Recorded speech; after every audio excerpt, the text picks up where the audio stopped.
Hey everybody, today we are going to solve a question. It's a practice problem. It's this one. So we're given an array of integers and an integer.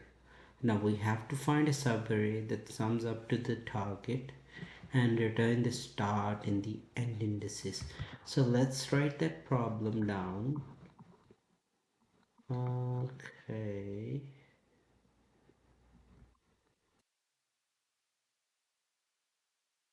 Then we have the target that's equal to 7. Okay, so there are two major cases that we need to consider. Our subarray can be at the beginning, can start at the beginning, or it can start from here. Now, for this scenario, we can maintain a cumulative sum. So as we are iterating through the array, we maintain a cumulative sum, and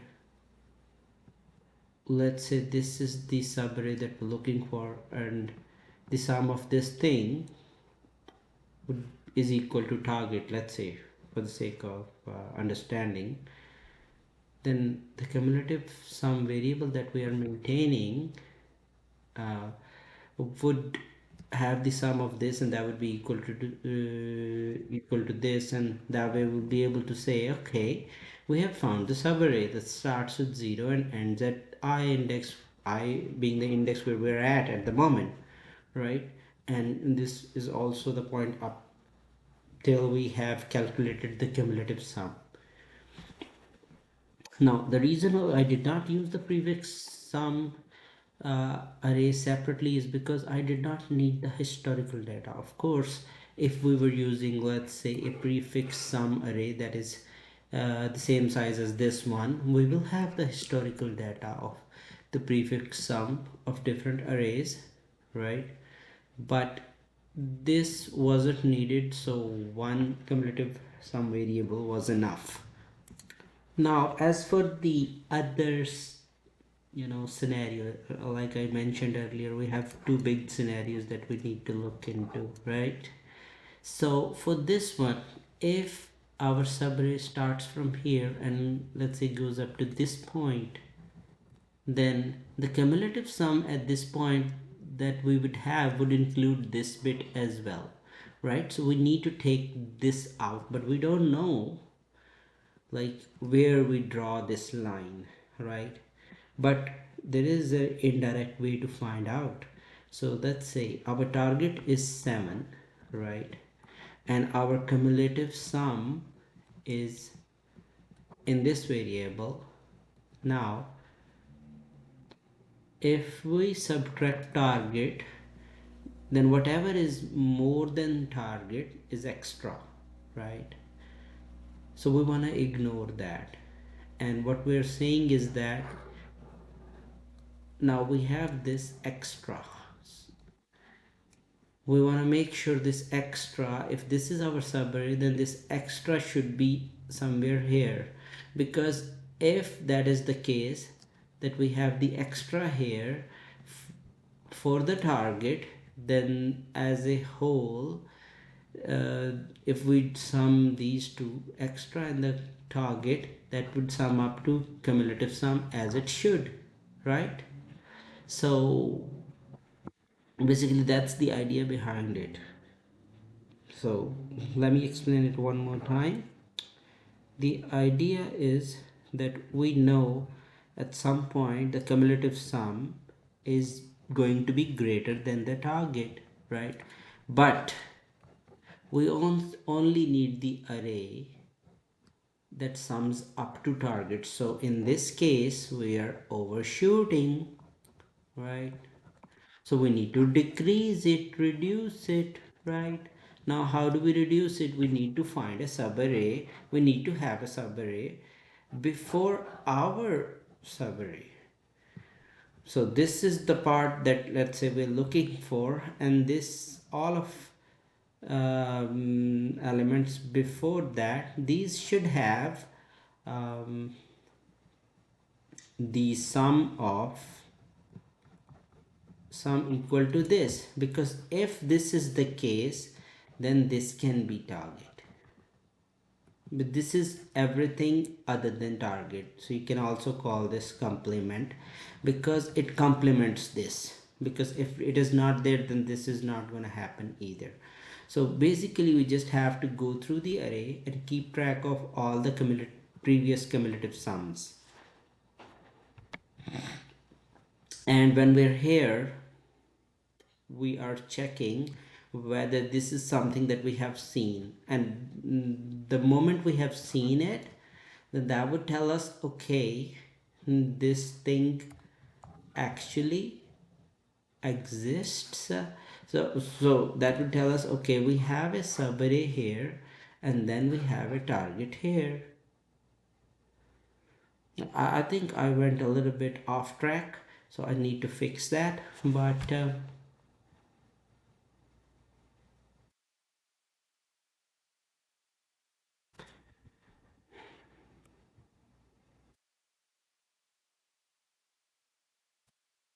we can say for target to exist,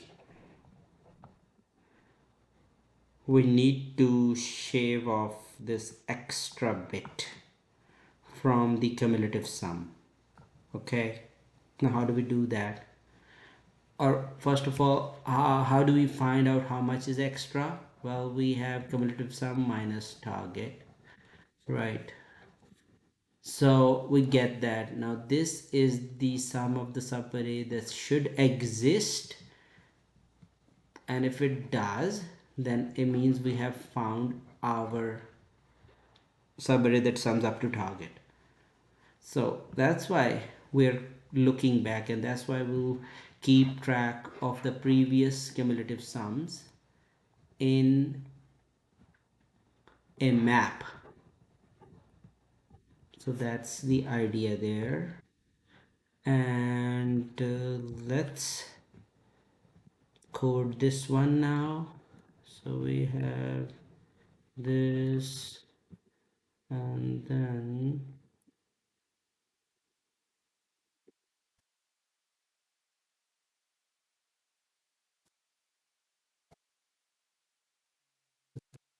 so we're gonna iterate, and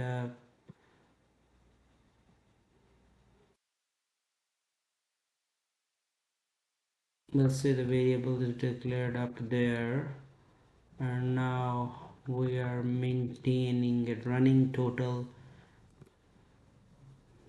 and then we're gonna check if the target is equal to cumulative sum.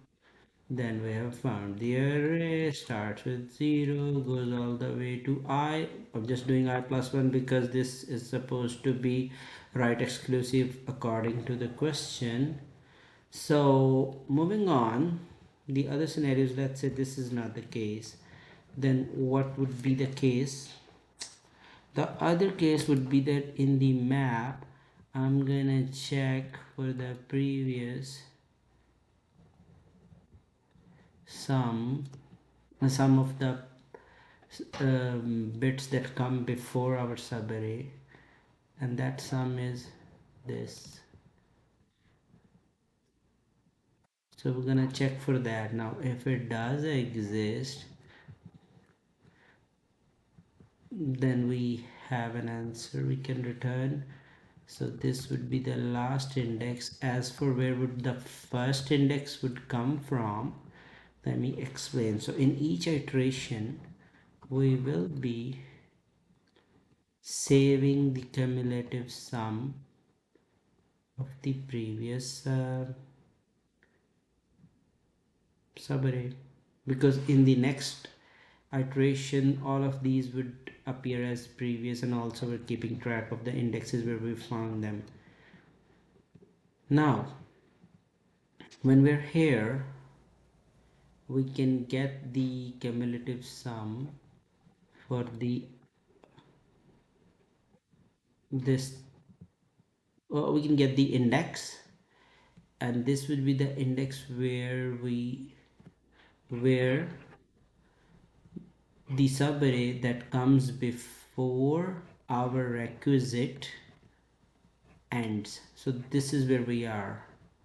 This would be the index, but we that's not the index we want, right? We want the index that is the start of k, right? So that's why we're going to do +1.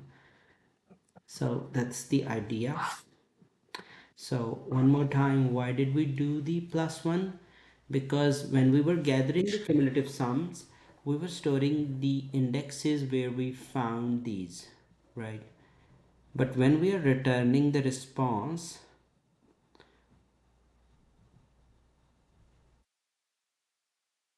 we find the when we're returning the response, the cumulative sum or the prefix sum, wait, so the prefix sum minus k actually returns the ending point of the previous subarray. Now we don't want that, we want the point that comes right after that. That's why I'm doing the +1 there.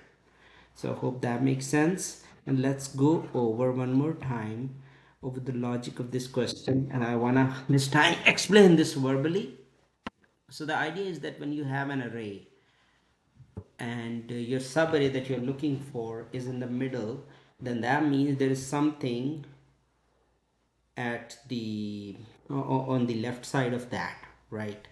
And if you're iterating and you have the cumulative sum in a variable, then that cumulative sum would also include the subarray that is on the left, and that is not something that you want. So you want to subtract that, but you don't know how much you subtract, right? But there is a way to find out. So how do you do that? Well, you are given a target or k. Well, that tells you that how much um, the sum should be for the subarray. Whatever is above that is extra, so that's why you do prefix sum minus k, and that would get you extra. Now this is the extra that you need to get rid of. Now what do? Now you keep track of all the previous cumulative sums in an well, map. And as you're going, so let's say you found some value, well, you found something. No. So what I'm saying is that, let's say you found the cumulative sum.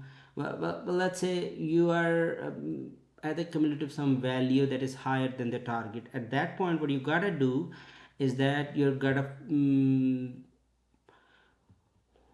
uh, determine how much you're overcounting or how much you're overshooting, and then you gotta look for that value on the left side of the subarray, right?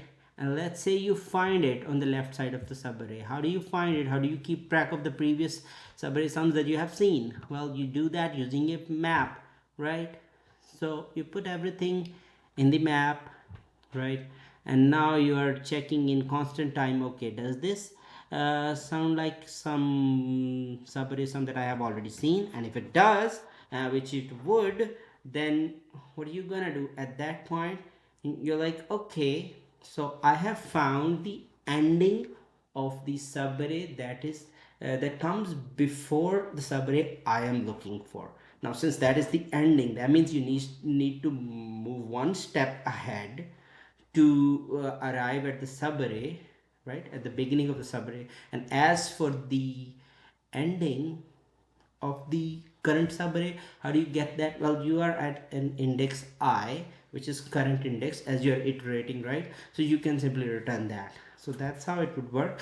And as a, about the edge cases, so let's say the array that you're given is empty. In that case, your loop won't run, right? So you need to be aware of that, and what you need to do is just return the empty array, and that is as far as it goes. So I hope that makes sense.